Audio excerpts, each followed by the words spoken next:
Anyhow, and it is perhaps a small place also. Devotees are here, all. Where is Buddha Prabhu?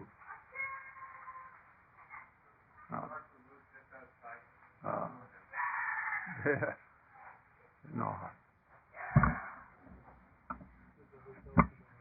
Eh? What?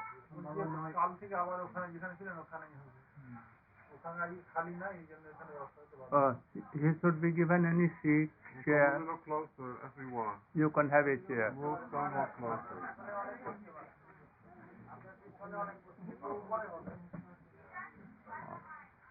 Anyone can sit here also if they are.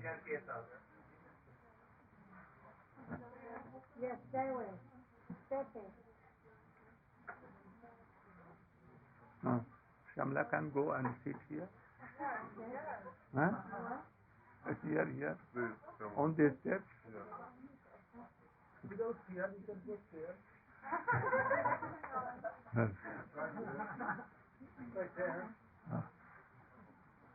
All should have seats. All are standing, so many. But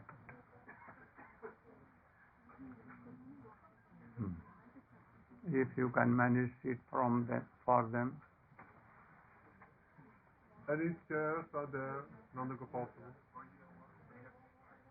They can go there and sit there on chairs.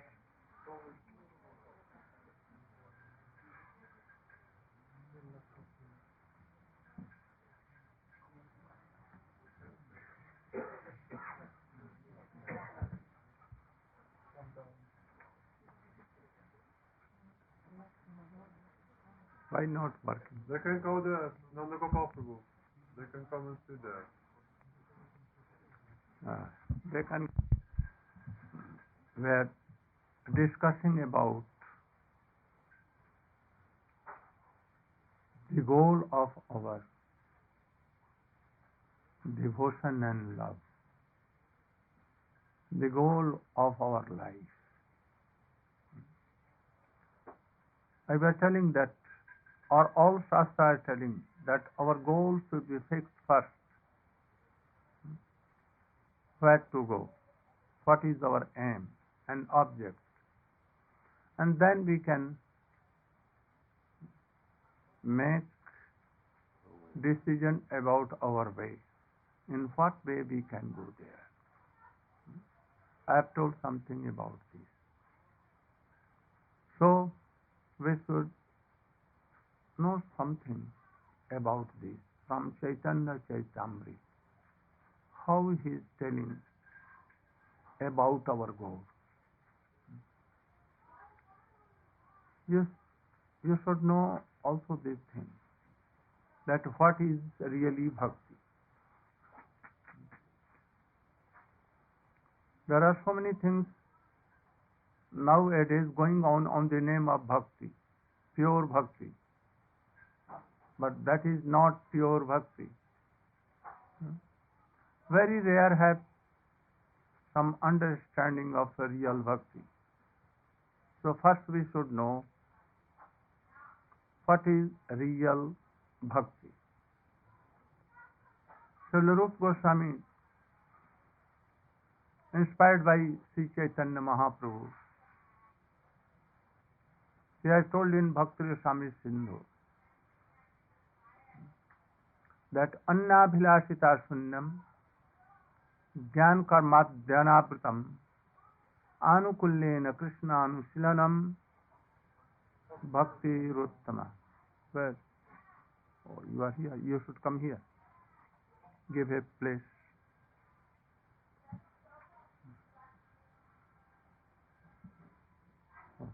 Little. What is the meaning of this slok? You should speak. Yeah. Translation. So, Srila Rupa Goswami Pad, being inspired by the mercy of Satyananda Gaura Hari, he has composed the most super excellent definition of bhakti. Anyavilasita Sunyam Jnanakama Janavritam Anukulyena Krishnanu Shilanam Bhakti Uttama. Constant and uninterrupted cultivation of all of the endeavors of the body, the mind and words, along with the cultivation of spiritual sentiments, meant exclusively for the pleasure of Krishna. Such devotional activities should be completely devoid of any other desires but to please Krishna, and they should be not covered by the activities which are in search of a reward. That means karma, fruitive activities, reward-seeking activities. And it should not be covered by jnana.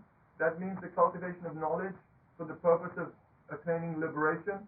And it should not be covered by tyag, renunciation, and yoga, and other practices.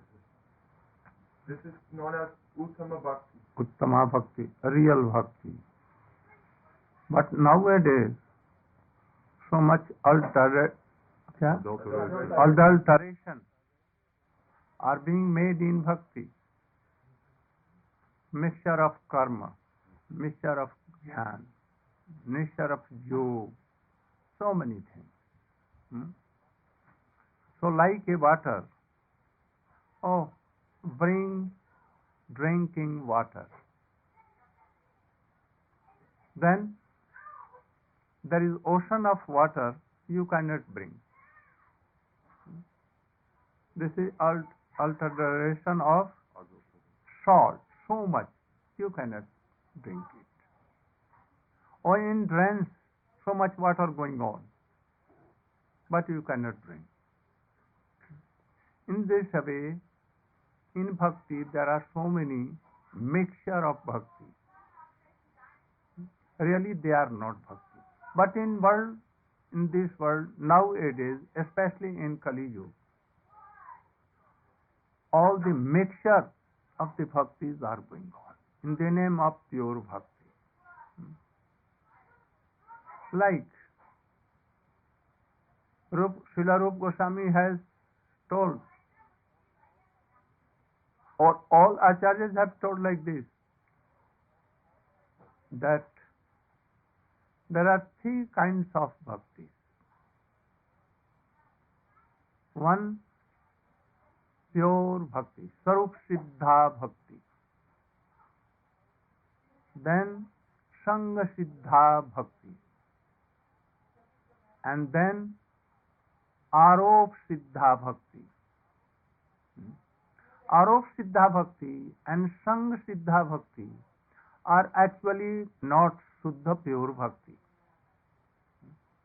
You should define what is Arop Siddha and what is Sangha Siddha. Stand up. Dhruv Maharaj was remembering the mantra of Vasudeva Krishna. And he was in austerities, in trance. He gave up water, any grain fruit, even air, and he stopped his breathing and remembering by his heart, Om Namo Bhagavate Vasudevaya. This mantra is of Bhagavat regarding Krishna. But who is Vasudeva Krishna? Himself Krishna. He wanted to please Krishna, but for what? For pleasing Krishna or for his self-gain? For his self-gain. For self-gain. For his sense gratification. That he will have a very big kingdom and he will taste. Though he was pleasing Krishna by his mantra, but the mood and the goal was something else. So this is not pure bhakti. This is Arop Siddha Bhakti. No connection. Like we are making a school. Anywhere in 64 kinds of bhakti, there is no mention of Gurukul, cow shedding, anything. or making a garden for anyone. These are all like Arup Siddha Bhakti. But if they can have some link that fruits of the garden will be given to Krishna, or the boys will learn something etiquette and they will chant remember Krishna, and in future they will be devotees. So there is chance something. So these are all Arup Siddha Bhakti, not direct Bhakti. No Kirtan, Smaran and all other things. So these are all Arup Siddha Bhakti. Then Sangha Siddha. Guru Maharajji's Bhakti is Arup Siddha or Sakam Bhakti? Because he is doing Both Sakam Bhakti is divided in all these things. Same thing. Name is different. What? He's doing Vishnu Smaranam, and this is one of the 9. Not a Smaranam Vishnu. He was chanting the mantra only for Krishna, for Vasudeva Krishna. No direct relation. His mood was different. Sakam Bhakti is divided into so many. Go on. Then, so this Arup Siddha Bhakti is prone for the conditioned souls in this world to mistake this for pure bhakti. And as a result of this, they do this practice for a long time, but they find that realization does not come because it is actually not Siddha Bhakti. Then we go to Sangha Siddha Bhakti. This is another type of practice which appears to be bhakti but is actually not bhakti.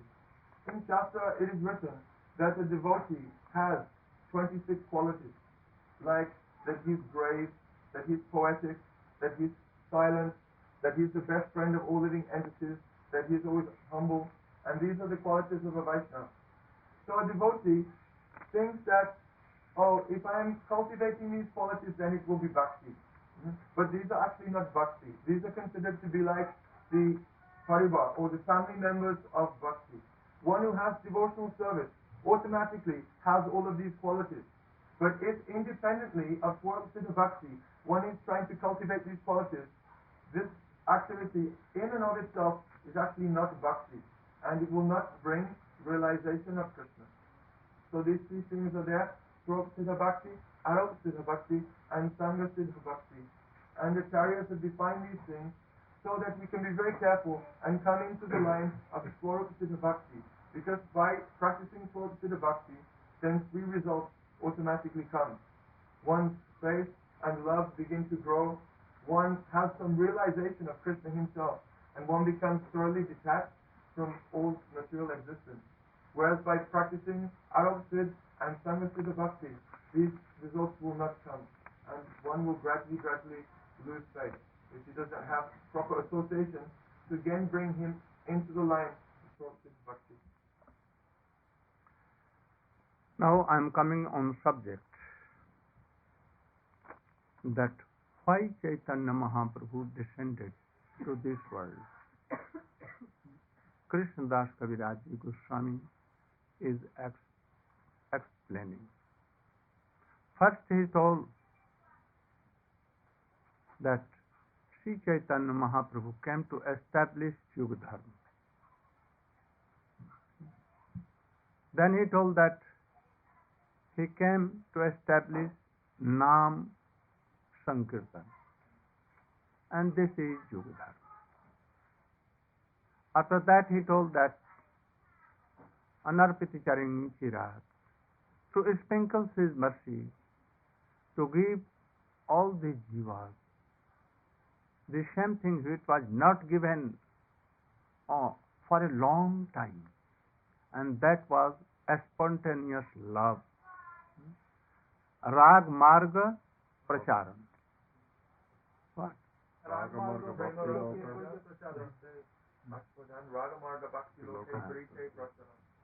Only to give some way how we can have a spontaneous Braja Prem. he wanted to give.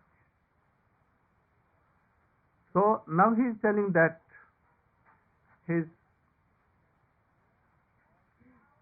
main cause to descend this world was to taste the highest mood of Srimati Radhika. What was that? For this he is quoting a slok of Sarup Damodar. Radhaya pranay mahima kidrisha va anaiva swadvo jenadbhut madhurima kidrisho va madiya शोखंचार्षा Madan भवतः कीदृशम वेत्ति लोभाव तद्भावाड्डम समजनी सची गर्भ Sindhu. Read the translation.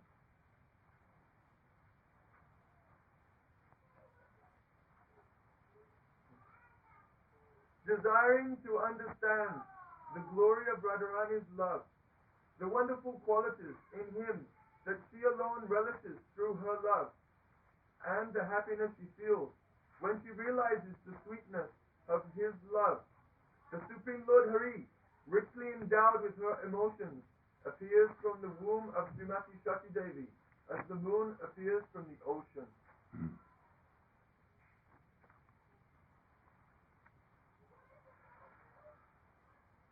He is telling that ये सब सिद्धांत गुण कहते ना जुआए ना कहिले केहू इहार अंत नहीं पाए. He is telling that I want to explain the reason why Caitanya Mahaprabhu came. What I have told before, they are not main reasons. To preach Nam Sankirtan, to establish Nam Sankirtan, this is the job of Mahavishnu, that was Advaita Acharya. He could have established it, but he cannot preach that Braja Prem, the way of Braja Prem, that Raganuga Marga, he cannot give. What is Raganuga Marga? Path of a spontaneous love. He cannot give. He can give up to that established Yuga Dharma. So he prayed to Caitanya Mahaprabhu, I cannot give this. Please descend.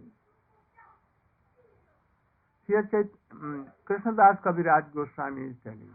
Before this he has told that प्रेम रस निर्यास करिते आस्वादन राग मार्ग भक्ति लोके करिते प्रचारण रसिक शेखर कृष्ण परम करुण এই हेतु হইতে इच्छा उद्गम. 15 4 15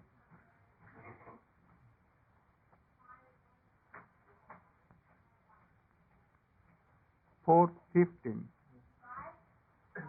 The Lord's desire to appear was born from two reasons. He wanted to taste the sweet essence of the mellows of love of God, and he wanted to propagate devotional service in the world on the platform of spontaneous attraction. Thus he is known as supremely jubilant, Rasika Sekar, and the most merciful of all, Parama Karun. He has also told that प्रेम नाम प्रचारिते यही अवतार सत्य यही हेतु किंतु तहाँ बहिरंग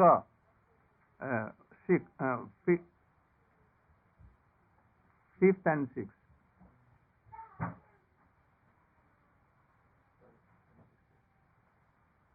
प्रेम नाम. I have given the essential meaning of the fourth verse.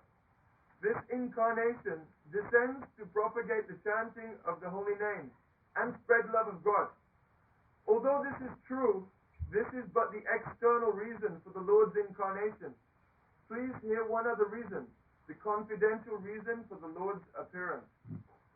So here he is telling that Caitanya Mahaprabhu, though established Nam Sankirtan everywhere. And he also preached the way of continuous devotion of Brajaprem. But also these are external. Then what is main thing? Main cause? Then he is telling here, oh, all these established truths, siddhants, are so secret that we should not discuss in general meetings. Very rare, very rare. But he is telling also that if it will not be given to qualified devotees, then it will go away from this world. What meaning? Repeat. Srila Gurudev is describing that Krishna Kaviraj Goswami, he's in a dilemma. What is that dilemma? On the one hand, these things are so secret and so confidential that they should not be disclosed. They should not be spoken in public. Yet, on the other hand, if these things are not spoken, then they will disappear from the world entirely. So, I know that this all siddhants are very rare, very confidential. But why I am telling to you the same thing in the line of Krishna Das Kaviraj. If I am not telling all these things to you because you are senior devotees, I know, and you are hearing from so many years and years. In this council there are so many devotees that who are in ISKCON for 25 years or so many years. So I want that this should not go away from this world. If there are some rare devotees even, they should know all these explanations. Why Krishnadas Goswami is explaining now? अतएव कही कुछ करिया निगूढ़ बुझबे रसिक जन ना बुझबे मूढ़. Meaning? Oh, 232.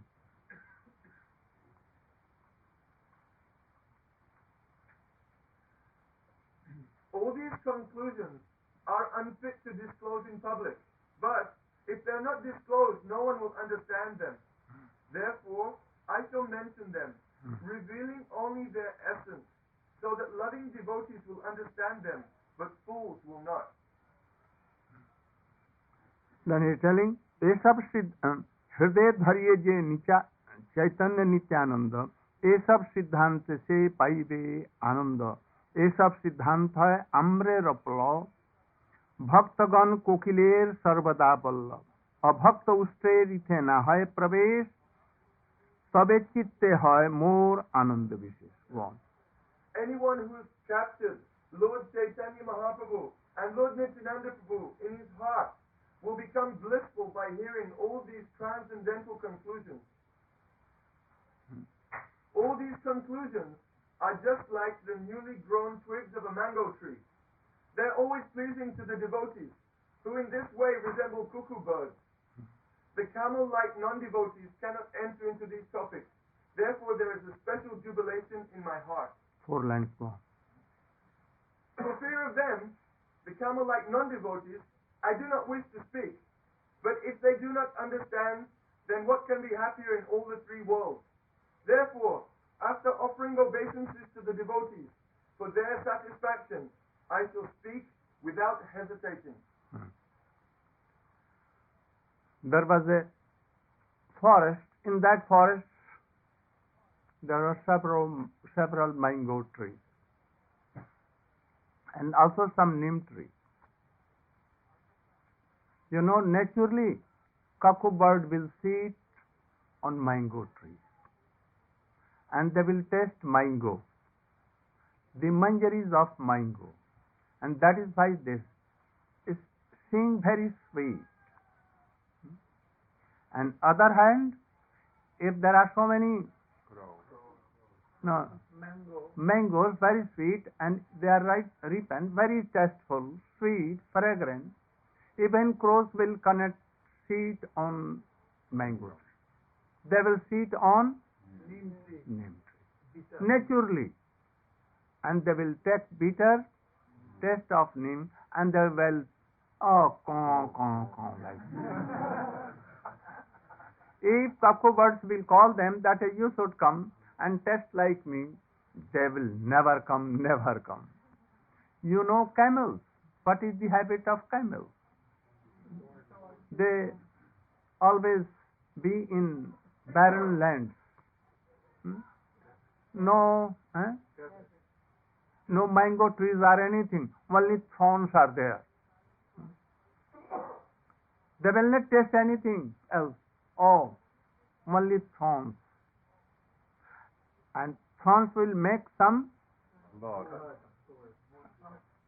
something, and their own blood will come, and they will taste their own blood. Oh, how tasteful! So they are like rascals. They will not taste. So he is telling that I am now so happy. My doubts had gone. I was fearing that they will hear, and then they will take some other meanings and they will make mixture. But now I am happy. They will reject this nectar. They will come and boycott. That he is Sahajiya. He is not all in line. He is derailed. Like this he will tell. And they will never hear all these things. But the real devotees who are in good association, initiated by a very high class of devotees, always hearing all these things, Caitanya Charitamrita, in real process, really, they will have some thick greed for hearing all these things.